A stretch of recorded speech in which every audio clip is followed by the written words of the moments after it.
Alright folks, Thursday the 24th of July and Celtic have touched down in Italy. Tonight the boys face Ajax in the Como Cup, but let's hold off on that for a bit, because we've got loads to get through before we even get close to the match preview. So grab a brew, settle in, and let's talk Celtic, because there's a lot happening behind the scenes right now that we need to unpack. So first off, training at Lennoxtown. The squad had one last session before jetting off, and the club put out their usual behind-the-scenes content. Now say what you will about those videos, but they do give us a real peek into what's going on. Who's involved, who's missing, who's sharp, and who's still catching up. The big headline: Alistair Johnston is back. Yes, finally. The Canadian defender was spotted out there going through the drills, and that's brilliant news. Especially with the season opener now just over a week away, it's the kind of return that gives the backline that little bit more solidity. And with the games we've got coming up, we'll need every bit of that. Shunsuke Yamada was also there looking sharp, and so was Cameron Carter-Vickers. Another big one for us. If we see him play over in Italy this week, that's going to be a massive boost. But then there's Marco Tilio. Now this one's a bit odd. He's been heavily linked with a move to Rapid Vienna, and you'd think if that was close, he'd maybe be held back. But nope, he was involved in the session. Now whether he actually made the trip to Italy, that's unclear. There's been so much noise around his future that it's hard to keep up. It's possible this is just a case of keeping him ticking over while things get sorted behind closed doors. Quan Hyug-jun trained as well, and that raised a few eyebrows, considering he was snapped wearing a Norwich City shirt the other night. Now some folk might read into that, but at the same time, players wear shirts all the time. Could be a red herring, could mean something. Who knows? One thing's for sure though, he's still here, still training, and for now at least still a Celtic player. Stephen Welch being back is another one worth noting. A couple of weeks ago he looked absolutely gutted coming off with that shoulder issue against Cork City. Looked like a bad one at the time, and you started to think, is this it for his Celtic run? He'd been linked with a return to Belgium, and that looked like it might be the route. But he's back in full training, and that alone opens up a few different outcomes. If he's fit, maybe he stays and fights for his place, or maybe it makes a move easier. Either way, positive signs for the lad. Now every single member of the first team squad was out there in training, with two exceptions: Quan Hyug-jun and Quan. Now to be fair, it doesn't seem like Quan's done much at all this summer. He was in one of the club's early Lennoxtown videos. I think he was sitting with Benji Negrin having breakfast, but on the training pitch, not really been present. And now we've got confirmation from Brendan Rodgers that Quan is on his way out. According to reports in the French press, AS France to be exact, he's set to join Ligue 1 side FC Nantes on a permanent deal, a 3-year contract, medical reportedly done, so that looks like a full exit. And let's just pause on that for a moment, because it's wild to think about. Quan arrived with the whole fanfare, scarf above the head, official announcement, the full first team treatment. This wasn't some youth squad signing. And now 2 years on, he's leaving without ever playing a single competitive minute, not one. No sub appearances, no cup ties, nothing. It's almost hard to believe. You look back and wonder what exactly happened. Their injuries not up to the standard, just not fancied. We've had a few of these players over the years, signings who for whatever reason just never broke into the side. Now I may have had a wee bit too much time on my hands. Guilty as charged, but I went back through the records looking at first team players Celtic have signed who didn't play a single competitive minute, and honestly there's more than you'd expect. Some of the ones that came close: Liam Shaw, Sazi Erhoide, they got at least one run out, like that Real Betis game underage. Marco Tilio has a couple of cameos. But then there's that trio from the same summer window: Luke O'Connell, Jonathan Afolabi, and Lee O'Connor. Now fair play, you might call those be team signings, but at the time there was a sense of potential with them. None of them ever made it onto the pitch for the senior side. And then of course there's the infamous group: Andrew Gutman and Manny Perez, the American duo. Signed, never played, and quietly shuffled out. Bit of a head scratcher. Jeremy Aliadier had a lone spell to sub appearances, nothing more. And then there's Douay. I mean, come on. One appearance. Clyde Away, subbed at halftime after an absolute nightmare. Gone just like that. And if we're talking truly dreadful signings, there's Raphael Scheidt. Yes, that really was his name. Cost us £5 million back in the late 90s and made just one start. Think about that for a second. $5 million in 1999 madness. So in comparison, Quan doesn't quite hit those tragic levels, but he does join a list of players who arrived with hope and left without leaving a mark. Shame really, but we move. Back to present-day affairs, one name that's come up again. Lennon Miller. Now there's been an update from last night suggesting he's likely to make a move abroad. It's been weirdly quiet around him this summer. A lot of folk expected a proper transfer saga. Celtic have been long-term admirers, no doubt about it. But it looks like a move outside of Scotland is what's appealing most. And honestly, with the number of midfielders we've got right now, maybe it makes sense. The timing isn't quite right for him to slot in here. Shame though. Always nice when we can keep top Scottish talent in the league. Over in Italy, Brendan Rodgers and Callum McGregor did the media rounds last night. Sat side by side, answered all the usual questions. To be fair, not much groundbreaking there. The usual chat about Italian football, some nods to Scottish players abroad and so on. Honestly, most of it was forgettable. If you're curious, it's up on Celtic's YouTube. But the interesting bits came towards the end when Rodgers was asked about transfers. Now this is where it starts to get juicy. He was pretty candid too. Be fair, spoke again about the gaps in our front line. And let's not sugarcoat it. When Marco Tilio leaves, that leaves us with Dazen Maeda, James Forrest, and Quan Hyug-jun. That's it for wingers, and with Yang's situation up in the air, that number could drop even further. So yeah, big gaps there. And while Rodgers says he's confident we'll bring in players before the window closes, that's something we've heard before, isn't it? He also spoke to the written press in Italy. And this is where things get a bit more detailed. Essentially, he broke down Celtic's current transfer strategy into the clear paths. On one hand, we've got the players coming in to immediately strengthen the first team, the likes of Benjamin Negrin and Kieran Tierney. And then on the other, we've got the so-called project players. Callum Osman, Hayato Inamura, Shunsuke Yamada, young with potential but not necessarily ready to make an impact right away. Now Rodgers made it very clear that no signing happens without his approval. So even the long-term guys, he's still watching them, assessing them, giving the green light. He talked a bit about Yamada, said he's got traits they like, but there's still work to be done. Mentioned Osman might go on loan. Inamura's done better than expected so far. It's all quite transparent really. And look, there's no real problem with bringing in a few speculative talents each window. If you land one Jeremy Frimpong, it can more than justify the rest. The concern, and I know I'm not alone in this, is when those signings feel like they're taking priority over real first-team reinforcements. We've got obvious holes in this squad. We've lost big players, and we're only 10 days out from our Champions League qualifier, the most important fixture of our season so far financially and in terms of status. We're talking about a match that could net us upwards of £37 million from UEFA. That's not even counting ticket sales. Contrast that with Rangers, who made under £13 million for getting to the Europa League quarterfinals. The difference is staggering. So this qualifier, it's massive, absolutely massive. And the idea of going into it with glaring weaknesses and hoping for a last-minute flurry of signings just doesn't sit right. Rodgers seems relaxed. Says there's work happening behind the scenes. But from a fan's perspective, the urgency just isn't there.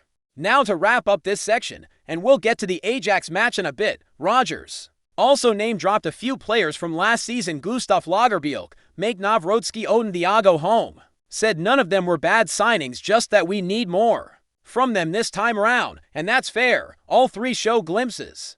But glimpses won't win you group stage matches. We need consistency. We need impact. Especially now. Ajax versus Celtic in the Como Cup. A proper preseason clash between the clubs with real history and tradition, even if it is just a friendly. But make no mistake, with the season fast approaching and Champions League qualifiers looming, every match counts. Every minute matters now. Not just for fitness, but for sharpness, chemistry, confidence. You don't get to ease into the season anymore. This is the sprint before the marathon. Now the Como Cup officially kicked off last night, with the hosts Como turning things around to beat Alitahad by 3-1. Bit of a surprise result, to be honest. Nicholas and Alex Vale were both involved. Vale's gone full bleach blonde now. Bit of a shock to the system if you haven't seen it. So Como go into Sunday's final, while Alitahad drop into the third-place playoff. That means for us, it's simple. Beat Ajax and we're in the final. Lose and we play the Saudis on Saturday.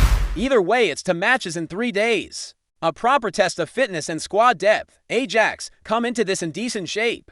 Tonight's their 5th preseason match, and they've not lost any of the previous 4. Started the month by thumping Hibs 6-3. A score line that sounds more like FIFA than real life, but it happened. They've also beaten PAOK Michelin and a couple of others. So yeah, unbeaten and seemingly building some momentum. Their league campaign starts just after ours, so they're right at that peak stage of preseason, trying to get rhythm and finalize their system. The Dutch side are managed now by Johnny Heitinga, who's just stepped in full-time after being an assistant to Arne Slot at Liverpool. Remember, he was linked with the Celtic job last year before Brendan returned. Interesting story. Young coach, former Everton and Netherlands defender, now trying to rebuild Ajax after a fairly rough couple of seasons by their standards. They did finish second in the Eredivisie last year behind PSV Eindhoven, which is enough for automatic Champions League group stage qualification in the Netherlands. Meanwhile, the Scottish champions are still forced to go through qualifiers. European football politics at its finest. Totally fair, right? Anyway, Heitinga's Ajax looks a bit different these days. Gone are the big names we're used to seeing. The current squad is youthful, a bit raw, and filled with players trying to make their breakthrough. There's not a huge number of names that jump out. They do have Roque Moro now. We were linked with him around this time last year when he was still playing in Spain for Valladolid. He's signed for Ajax and is expected to feature tonight. Then there's Wout Weghorst, yep, the big Dutch striker, and Davy Klaassen still hanging about. But overall, it's a much less star-studded Ajax than in previous years. Still dangerous, mind you, especially if they play with that typical Dutch confidence and fluency. Heitinga's already confirmed that two of their young Dutch internationals, Jorel Hato and Kenneth Taylor, won't feature tonight. Rested, maybe carrying knocks, not totally clear. But it weakens their midfield a bit and might give us a slight edge there. We'll see. As for us, the big question is how Brendan Rodgers approaches this one. I'm not going to try and guess the starting 11. Too many variables, and preseason lineups are notoriously hard to predict. But what I do think is that Rodgers will go relatively strong tonight. Not quite full throttle, maybe not the exact team we'll see in the Champions League qualifier, but close.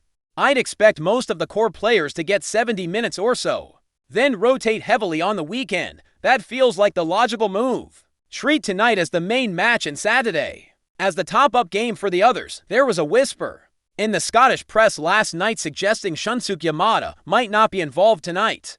Hard to know where that info came from. Could be Rodgers, could be guesswork. But what they did say with a bit more certainty is that Cameron Carter-Vickers and Alistair Johnston should feature. Now that's interesting because Johnston's just come back from injury and hasn't had much of a preseason, so throwing him in this early would be a bold move. Yamada, on the other hand, has been playing regularly and you'd expect him to get minutes. Strange one, but again, it's all speculative until the lineup drops. The setting for the match is worth mentioning as well. Stadio Giuseppe Sinigaglia in Como. Not the most modern of grounds, but absolutely stunning surroundings. You've got the lake in the background, the hills rising up around it. Proper old school European football vibe. Might feel a bit eerie though. I watched some of the highlights from the Como versus Al-Ittihad game last night.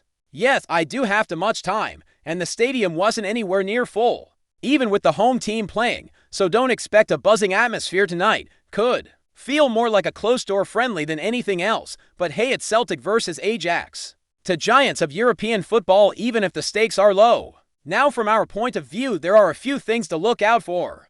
First, how sharp we look as a team. That's the biggest question every summer. You can run all day at Lennoxtown, but until you're facing real opposition under real match conditions, you don't know where your sharpness is at. We've had decent tests so far in preseason, Sporting Newcastle, and this is another step up. No hiding here, the Champions League qualifier is days away. These matches are about rhythm, speed of thought, patterns of play, not results, not goals, just cohesion. Second, who stands out? Preseason is the time when someone always puts their hand up, someone unexpected. Could be one of the young lads. Could be a fringe player like Home or MIOVSKI suddenly finding form. Could be a new signing like Inamura showing he's ready sooner than expected. Rodgers mentioned the other day that Inamura's adaptation has surprised him. Originally thought he'd need a loan, but he's taken to the environment quickly. That's what preseason's all about, seeing who's ready now versus who still needs time. And that leads into the third thing, who might be playing for their future. Because let's be honest, there's a few players in this squad right now who probably aren't going to be here come the end of the window. Marco Tilio, possibly Young, maybe even Welch. These games are their shop window in a way. Perform well and you might earn a stay of execution or boost your transfer value. Drift through it and the writing's probably on the wall. It's a brutal reality, but that's how it works. We also know Brendan Rodgers is pushing for more. Signings, he's been quite vocal about the need to strengthen the front line. More wingers, another striker. It's all well and good having development signings for the future, but the here and now needs reinforcements too. Celtic can't go into this European campaign undercooked. There's too much at stake. And Rodgers knows that. He said himself that while he understands how the market works, the preference would always be to get deals done early so players are bedded in before the qualifiers. Whether or not that happens is another story, but the messaging from him is clear. There's also a bit of talk around names like Austin Trusty Ari Engels and Ademola Lookman, players who've been mentioned in passing not necessarily as targets but as examples of what Rodgers wants: pace, power, presence. He talked up their attributes, saying they added something important last season and could be models for the kind of additions we need now. Again, he's setting the tone. He wants the board to back him in the market, but he's also playing the political game, saying the right things, showing patience publicly. You just hope that same urgency is being felt behind closed doors. And lastly, there was a really heartfelt moment from Callum McGregor reflecting on those tears after the Cup final loss to Aberdeen. He said if anyone still doubted what the club means to him, those tears said it all, and he's right. That wasn't just frustration, that was someone who feels Celtic. Someone who carries the weight of expectation not just as a player, but as a leader. And with Scott Brown gone, with James Forrest entering the latter stages of his career, Callum's role becomes even more vital. He's the heart of this team now, the heartbeat. And if we're going to get through these next few weeks in one piece, we'll need him firing both as a player and as a captain. So here we are, the Como Cup. Ajax tonight. Another step on the road to the season. The match kicks off at 7:30 p.m. Celtic Park time. It's being shown live on Celtic TV. That's the only place you can catch it in the UK. Might not be a sellout, might not even have a full crowd, but it's a big game in its own way. Not because of a trophy, not because of pride, but because we are 10 days away from matches that define our year. And what happens tonight, how we play, how we shape up, how we respond, that gives us the clearest picture yet of whether we're truly ready. Before we proceed, subscribe to our channel and enable notifications to receive all exclusive news about Celtic FC. Don't miss any details about your favorite team. It's extremely important for Celtic FC fans. Whispers are swirling through the Scottish football scene this week, as fresh speculation hints that Celtic might be eyeing up a bold double swoop that could see both Bojan MIOVSKI and former fan favorite Odsonne Édouard don the famous green and white hoops next season, while no official word has come out of Parkhead. The rumor mill is spinning furiously, with murmurs suggesting talks are at an advanced stage behind closed doors. MIOVSKI, the North Macedonian striker who's been turning heads at Aberdeen, has long been admired by the Hoops recruitment team. His sharp movement in the box, composed finishing and consistent scoring record in the Premiership have made him a standout figure, even when facing Celtic themselves. Sources close to the Pedigree club suggest the deal could be nearing completion, with personal terms reportedly not far from being agreed. It's the sort of transfer that ticks all the right boxes: young, proven in Scotland, and hungry for the next step. But perhaps more intriguing is the noise surrounding Odsonne Édouard. The French forward, who lit up the Premiership during his spell with the boys between 2017 and 2021, is rumored to be keen on a return north after a mixed stint in the English Premier League. A reunion with the Parkhead faithful could be on the cards, with some insiders suggesting that Édouard sees Celtic as the perfect platform to reignite his career. Talk of a loan deal, possibly with an option to buy, has been floated, though Crystal Palace have yet to make any comment. Should the speculation prove true, it would mark a significant statement of intent from Celtic as they gear up for another crack at domestic dominance and European relevance. A MIOVSKI-Édouard partnership up top would offer a tantalizing blend of youth, pace, and experience, the sort of firepower that could trouble any defense in the league. For now, though, it's just the sound of whispers in the wind, but in Glasgow, whispers have a way of turning into roars. Hello, fan. Don't forget to like and subscribe to the channel, as it means a lot to Celtic FC. Also, share your opinion about the news in the comments below. See you in the next video.